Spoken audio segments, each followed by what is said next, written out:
Hello friends, welcome to my channel. ఇంకా మన ఛానల్ని ఎవరైనా సబ్స్క్రైబ్ చేయకపోతే చేసుకోండి. సో ఈరోజు అనాలిసిస్లోకి వెళ్ళిపోదాం 15 మినిట్స్ టైం ఫ్రేమ్లోకి.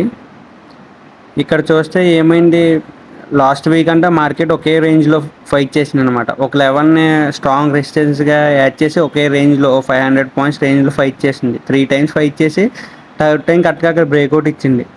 ఇప్పుడు నిన్న బ్రేక్అవుట్ ఇచ్చింది. వెస్టర్డే ఏదైతే స్ట్రాంగ్ రెసిస్టెన్స్ ఉందో ఆ రెసిస్టెన్స్ దగ్గర ఫైట్ చేసింది 3 టైమ్స్ చేసి వెస్టర్డే బ్రేక్అవుట్ ఇచ్చింది. సో అది అక్కడ బ్రేక్అవుట్ ఇచ్చింది కాబట్టి మనం ఇప్పుడు ఏం చేస్తామంటే మన ట్రేడ్లు కూడా అప్ సైడ్ ప్లాన్ చేస్తాం. మన డైరెక్షన్ కూడా ఇప్పుడు అప్ సైడ్, ఎందుకంటే అప్ సైడ్ బ్రేక్అవుట్ ఇచ్చింది కాబట్టి అప్ సైడ్ ప్లాన్ చేస్తున్నాం. సో ఇప్పుడు మనం చేసింది ఏంటి, అప్ సైడ్ మనకి ఏమైనా ఎంట్రీ దొరికితే అప్ సైడ్ ప్లాన్ చేస్తాం, కానీ డౌన్ సైడ్ మాత్రం ఉండవు అది. సో 5 మినిట్స్ టైం ఫ్రేమ్కి వెళ్ళి చూసి ఏం లేదు, 1 మినిట్లో చెక్ చేద్దాం ఏమైనా ఎంట్రీ ఇస్తుందేమో అని. ఏమైనా ఆపర్చునిటీ వస్తే చేద్దాం, అంతవరకు వెయిట్ చేద్దాం. ఓకే, ఇక్కడ కనుక చూస్తే మనకి ఒక రెసిస్టెన్స్ కింద ఒక లెవెల్ యాడ్ చేస్తుంది 1 మినిట్ టైం ఫ్రేమ్లో.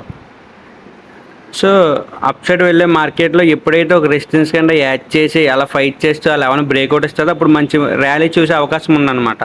సో ట్రెండ్ అప్ సైడ్ ఉంది కాబట్టి మనం అప్ సైడ్ ప్లాన్ చేస్తున్నాం. ఏదైతే రెసిస్టెన్స్ కింద యాడ్ చేస్తుందో ఆ రెసిస్టెన్స్ బ్రేక్ చేస్తే అప్ సైడ్ వెళ్తుంది. సో అలాగే స్ట్రైక్ ప్రైస్ కూడా సెలెక్ట్ చేసుకొని సెట్ చేసుకొని పెట్టుకున్నాం టార్గెట్ అవి. ఓకే, వెయిట్ చేద్దాం బ్రేక్అవుట్కి. అక్కడ ఫైట్ చేస్తుంది, ఎంత ఫైట్ చేస్తే అంత మంచిది.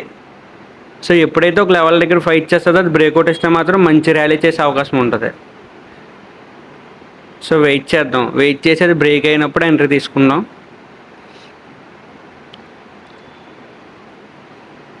ఓకే, స్ట్రైక్ ప్రైస్ సెలెక్ట్ చేసుకున్నాం 50,800 చెయ్యి. ప్రజెంట్ 300 దగ్గర ఉంది, 310 దగ్గర ఎట్టుకోవచ్చు. సో 310 దగ్గర నా ఎంట్రీ అనమాట. అలాగే 280 దగ్గర stop loss 30 rupees stop loss పెట్టుకుంటాం కాబట్టి సో వెయిట్ చేద్దాం. అది ట్రిగర్ అయితే 310 ట్రిగర్ అయితే అప్పుడు ఎంట్రీ అవుదాం. ఓకే, బ్రేక్అవుట్కి వెళ్తుంది, ప్రీమియం స్కోర్ ఇంక్రీజ్ అవుతుంది. 310 ట్రిగర్ చేసింది, ఇక్కడ ఇంకా బ్రేక్ అవ్వలేదు కానీ 310 ట్రిగర్ చేసింది. ఓకే, 315, 320, 320, 340, 350. మార్కెట్ పరిగెడుతుంది అసలు. 360, 369. అసలు చూడండి ఎలా బ్రేక్ ఎంపనే. ఎందుకంటే ఎంత మూమెంట్ ఎందుకు అవుతుందంటే ట్రెండ్ డైరెక్షన్, మనం వెళ్ళే డైరెక్షన్ అసలు ఈరోజు ట్రెండింగ్ మార్కెట్. 380, 390 అసలు రాకెట్ లాగా వెళ్తున్నాను మార్కెట్. ఎక్కడ కానీ చూస్తే అసలు నిజంగా ఒక సింగిల్ క్యాండిల్లో ఎంత మూమెంట్ ఇచ్చిందండి, ఆల్మోస్ట్ 80 పాయింట్స్, 400. అర్థం చేసుకోండి ఎప్పుడు మార్కెట్లోకి వస్తున్నారు, ఎందుకు ఎంత మూమెంట్ ఇస్తుంది మార్కెట్. 418, 420, 430. బోయ్ అసలు నేను ఇంత ర్యాలీ ఎక్స్పెక్ట్ చేయలేదు అనమాట. నేను 100 పాయింట్స్ ఎక్స్పెక్ట్ చేశాను కానీ ఇది ఇంకా వెళ్తుంది.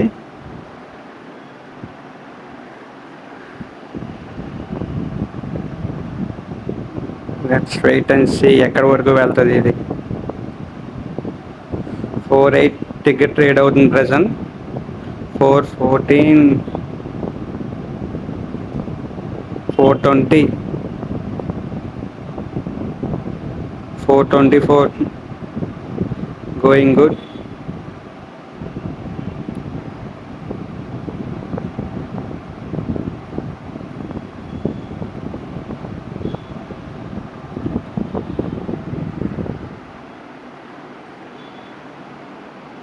$440 అసలు రాకెట్ అనమాట. ఇది 150 పాయింట్స్, 460 కట్ చేసింది. మోర్ దెన్ 150 పాయింట్స్ చూసారా. ఎందుకంటే అంటే 480 ఎందుకంటే మూమెంటం అంటే లాస్ట్ వీక్ అంటే ఒక రేంజ్లో ఉండిపోయింది. సో ఇప్పుడు ఆప్షన్ బైర్ అన్నవాడు ఏం చేస్తాడో మంచి ఎంట్రీ కోసం వెయిట్ చేస్తాడు. ఇప్పుడు ఆ రేంజ్ బ్రేక్ వచ్చేసి మార్కెట్ బయటకు వచ్చింది, అందుకే ఇంత బయింగ్ జరుగుతుంది. ఇప్పుడు 490, 500 రీచ్ అయిపోయింది. Almost 200 points, 200 points, more than 200 points. 530, 540 అసలు ఎక్కడ ఆగట్లేదు మార్కెట్. నియర్లీ 230 పాయింట్స్ వరకు వెళ్ళిపోయింది నాన్ స్టాప్గా అసలు rally. With in 5 to 10 minutes లోపే వెళ్ళిపోయింది అనమాట. అసలు చూడండి ఎంత ర్యాలీ చేసిందో, 546కి వెళ్ళిపోయింది, 554, 250 పాయింట్స్ ర్యాలీ అనమాట. ఇది అసలు ఎక్స్పెక్ట్ చేయలేదు ఎంత ర్యాలీ వస్తుందని. ఇండెక్స్ చార్ట్లో కూడా చూడండి, 1 minute టైం ఫ్రేమ్ చూడండి అండ్ స్ట్రాంగ్ వెళ్ళినాయి క్యాండిల్స్. అసలు చాలా ఇంత ఎక్స్పెక్ట్ చేయలేదు, ఇంత ర్యాలీ చేస్తాను ఎక్స్పెక్ట్ చేయాలి. సో ఇప్పుడు అనలైజ్ చేద్దాం మనం ఎందుకు ఇంత మూమెంటం వచ్చింది అన్నది. ఇండెక్స్ చార్ట్లోకి వెళ్ళి మళ్ళీ ఒకసారి లాజిక్ ఎక్స్ప్లెయిన్ చేసుకుందాం.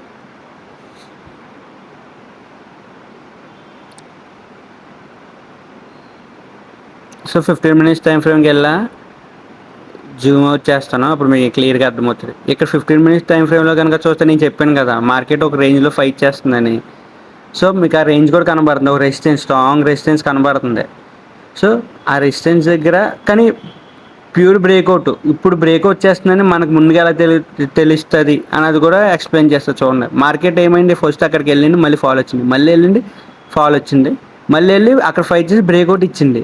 కానీ ఆ థర్డ్ టైమే బ్రేక్అవుట్ ఇస్తుందని నిన్న చెప్పాను, నిన్న గ్రూప్లో పెట్టా. ఎలా చెప్పాను ఒకసారి అబ్జర్వ్ చేయండి. ఇక్కడ చూస్తే ఒక లో ఫామ్ చేసింది, నెక్స్ట్లో ఎక్కడ ఉండే దానికన్నా హైలో ఉండే, దాని నెక్స్ట్లో ఇంకా హైలో ఉండే.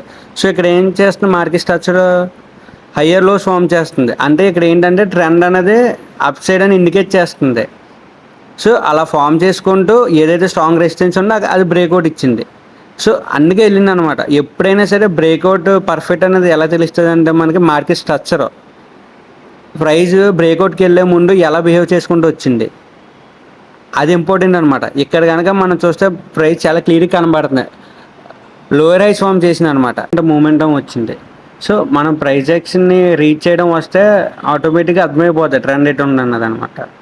సో ఈరోజు ట్రేడ్ ఇది అనమాట. నిజంగా అసలు నార్మల్ ట్రేడ్ కదా ఇది, గన్ షాట్ ఎంట్రీ అనమాట. అలాగే ఛానల్ని సబ్స్క్రైబ్ చేసుకోండి. Thank you for watching this video. Bye.